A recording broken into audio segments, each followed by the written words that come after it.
নগরীর এক ব্যস্ত রাস্তায় প্রতিদিন এক ছোট্ট কালোসাদা বিড়াল বসে থাকত পুরনো একটি দোকানের সামনে। সবাই তাকে চিনত মিনি নামে।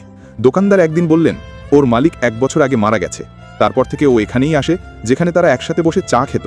মানুষ শুনে অবাক হয়, কিন্তু মিনি তো কিছু বলে না, শুধু চুপচাপ বসে থাকে দোকানের দরজার দিকে তাকিয়ে, যেন কারোর জন্য অপেক্ষা করছে।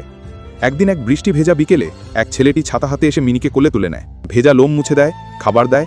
কিছুদিন পর সে মিনিকে নিজের বাড়িতে নিয়ে যায়। মিনি ধীরে ধীরে নতুন ঘরে অভ্যস্ত হয়ে ওঠে, আবার হাসি খুশি হতে শেখে। কিন্তু প্রতি বিকেল 5টা বাজলেই সে জানালার পাশে গিয়ে বসে পড়ে, বাইরে তাকিয়ে থাকে, যেন পুরনো দোকানটা এখনও তার চোখে ভাসে। ছেলেটি একদিন বুঝতে পারে মিনি কাউকে ভুলে যেতে পারে না। বছর ঘুরে যায়, একদিন ছেলেটিও চলে যায় দূরে, অন্য শহরে।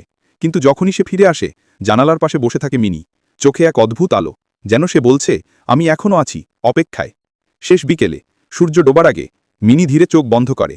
ছেলেটি দৌড়ে এসে দেখে জানালার পাশে শান্ত ঘুমে তলিয়ে গেছে তার প্রিয় সঙ্গী।